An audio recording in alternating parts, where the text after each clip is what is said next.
Buenos días, aquí Augusto Townsend, curador principal de Comité, con las noticias de hoy jueves 29 de agosto del 2024. El podcast de hoy llega con el auspicio de la Fundación Crossland, cuyo compromiso con el desarrollo del Perú se da a través de la educación, brindando oportunidades educativas para la construcción de una sociedad más informada y más próspera. Y también de Bigmont Group, una firma de selección de talento y consultoría que ha venido acompañando por más de una década a empresas líderes y que, como empresa B, está enfocada en generar valor compartido desde una lógica de triple impacto económico, social y ambiental. Muy bien, aquí van los titulares de hoy jueves 29 de agosto en un minuto. Primero, con un efusivo abrazo en público, la presidenta Boluarte le mostró su respaldo al ministro del Interior, Juan José de Santibáñez, tras la difusión de audios donde habla de cerrar la DIVIAC por pedido supuestamente de ella. Segundo, EFICOP incluyó al comandante general y al inspector general de la policía en el caso Los Guayquis en la Sombra por presunta obstrucción a la justicia vinculada con separar a Harvey Colchado de su puesto. Tercera, el Consejo de Ministros aprobó la Ley de Presupuesto Público para el 2025 con un incremento de 4.5%, pese a la situación de déficit fiscal que registra el Tesoro Público. Cuarto, Senami ha pronosticado temperaturas más frías para los siguientes días. Y quinto, la Comisión Interamericana de Derechos Humanos rechazó la represión en Venezuela que se ha venido dando tras el triunfo fraudulento de Nicolás Maduro. Ok, ahora sí vamos con el análisis de cada una de estas noticias. Primera, la presidenta Boluarte y el ministro del Interior Santibáñez compartieron un efusivo abrazo en público días después de que estallara el escándalo por la difusión de audios sobre el cierre de la DIVIAC. Ambos coincidieron ayer en la inauguración de la base del Escuadrón Los Halcones en Lima y la mandataria le agradeció al ministro por su iniciativa al ponerle fuerza y firmeza en la lucha contra la delincuencia. Este espaldarazo de Boluarte a su actual ministro del Interior se suma al respaldo que le había dado ya el martes el premier Gustavo Adriancén. Santibáñez está bajo mucho escrutinio luego de que el domingo pasado se difundieran unos audios en los que se le escucha decir que la presidenta le ha pedido hasta en 2 oportunidades desactivar la División de Investigación de Delitos de Alta Complejidad de la Policía, más conocida como la DIVIAC, que viene, por ejemplo, investigando a su hermano y a ella. Los audios eran parte de una conversación, supuestamente, entre el ministro y el capitán de la policía Junior Izquierdo, también conocido como Culebra, que sería quien los habría entregado a la fiscalía. Una mención al paso, ya que estoy hablando de la presidenta, veo en la prensa que ayer tuvo una conversación telefónica con el presidente brasileño Lula da Silva y que hablaron sobre oportunidades comerciales en torno a megaproyectos como el puerto de Chancay. Boluarte también agradeció a Lula que Brasil haya asumido la protección de los intereses del Perú en Venezuela, luego pues del rompimiento de las relaciones diplomáticas tras la proclamación fraudulenta de Nicolás Maduro como ganador de la elección presidencial del pasado 28 de julio, que el Perú no ha reconocido. Segunda noticia, el comandante general de la policía Víctor Sanabria y el inspector general de la policía Johnny Bellis Noriega han sido incluidos junto con otros policías en la investigación del caso conocido como los Guayquis en la Sombra, que implica al hermano de la presidenta Nicanor Boluarte, porque el fiscal Carlos Ordaya de EFICOP considera que podrían haber cometido el presunto delito de obstrucción a la justicia. Para el fiscal Ordaya, las acciones que sugerirían la comisión de este delito son aquellas que se tomaron en su momento para suspender temporalmente al coronel Harvey Colchado de su cargo como jefe de la DIVIAC.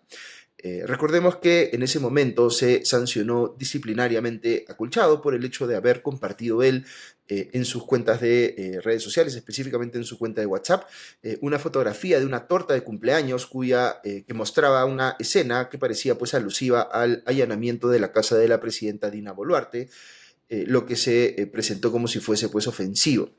El fiscal Ordaya tendrá ahora que dilucidar si Colchado fue separado de su cargo con razones válidas o si estos nuevos implicados en el caso de los Guayquis en la Sombra, es decir, los policías a los que me acabo de referir, actuaron sin base y con el objetivo expreso de obstaculizar la labor que venía haciendo Colchado, de investigar, entre otros, como les decía, al hermano de la presidenta y a ella misma.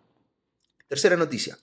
El Consejo de Ministros aprobó ayer el proyecto de ley de presupuesto del sector público para el 2025, tal vez la ley más relevante que se discute todos los años en el Parlamento, pues define de cuántos recursos dispondrán todas las entidades del Estado en el año siguiente. El ministro de Economía y Finanzas, José Arista, anunció que el proyecto será enviado hoy jueves al Congreso para que sea debatido en la Comisión de Presupuesto. De acuerdo con la legislación vigente, el Parlamento deberá aprobarlo antes de que termine el mes de octubre.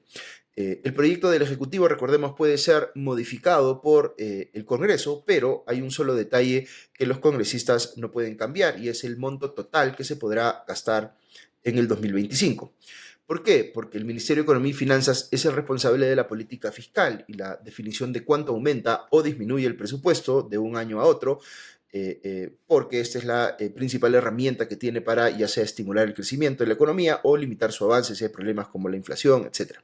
El dato clave aquí es cuánto se va a incrementar el presupuesto del 2025 comparado con el 2024. El ministro Arista ha detallado que el total digamos, que gastarán las entidades del gobierno, los gobiernos regionales y los municipales, está incrementando en 4.5%. Hay que decir que este aumento es claramente menor al incremento que se dio del año 2023 al 2024, que fue de 12%, pero aún es un avance considerable si se toma en cuenta que el MEF está enfrentando dificultades para que los ingresos del Estado crezcan en similar medida a los gastos y se permita pues una reducción importante del déficit fiscal, que es el indicador que nos permite saber qué tan bien están siendo manejadas las finanzas públicas. Hoy tenemos un problema de déficit fiscal y además pues hay toda una situación alrededor del caso de Petroperú, que les he comentado también en podcasts anteriores, aunque he visto que el ministro Arista ha señalado que de este presupuesto no se está considerando, digamos, dinero específicamente para Petroperú, aunque todavía no hay claridad sobre cómo se va a resolver ese problema en específico, porque como les he contado antes, el directorio de Petroperú ha dicho que ya la situación es insostenible y que se necesita que, digamos, el gobierno tome una decisión para saber cómo sacar adelante a Petroperú de esta situación o disolverla o, en fin, hay distintas alternativas que ha considerado como posibles el directorio de Petroperú y habrá que ver qué decide finalmente el gobierno. Ok, cuarta noticia. Las temperaturas volverán a bajar en Lima y buena parte de la costa peruana, de acuerdo con el Servicio Nacional de Meteorología e Hidrología del Perú, el CENAMI, que es el organismo adscrito al MINAM, que justamente determina este tipo de cosas. Se espera que en los próximos días desciendan las temperaturas desde Piura hasta Tacna. Las bajas temperaturas pueden alcanzar los 7 grados centígrados y el frío intenso se prolongará en principio hasta este sábado 31 de agosto. De la misma forma, el CENAMI informó a través de su comunicado que las bajas temperaturas estarán acompañadas por lloviznas de importante magnitud. De acuerdo con el organismo, estas lloviznas están asociadas al incremento de la humedad, producto de la intensificación de los vientos del sur en la costa peruana. Según el comunicado, entre las zonas costeras que presentarán lloviznas importantes, desde hoy jueves hasta el sábado, se encuentra la zona sur de Lima Metropolitana, la costa de Moquegua y Tacna, así como otras zonas de la costa del país.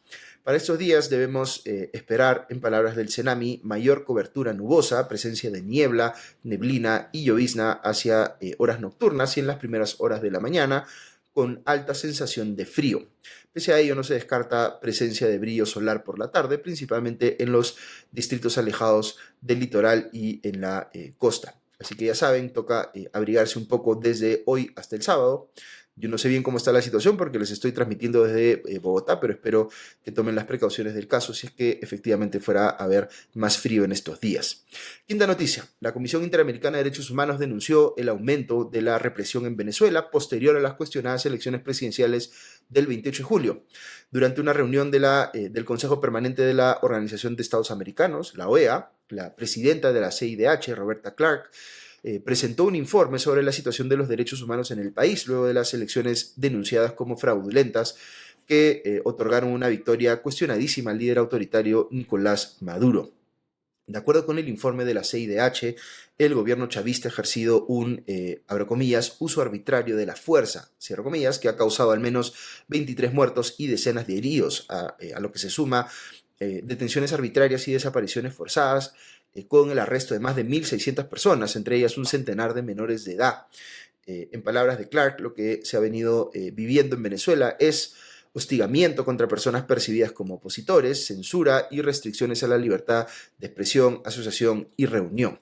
Por su parte, el secretario general de la OEA, Luis Almagro, reiteró su solicitud a la Corte Penal Internacional de imputación de cargos y órdenes de detención contra los principales responsables gubernamentales de Venezuela, incluido el presidente Nicolás Maduro.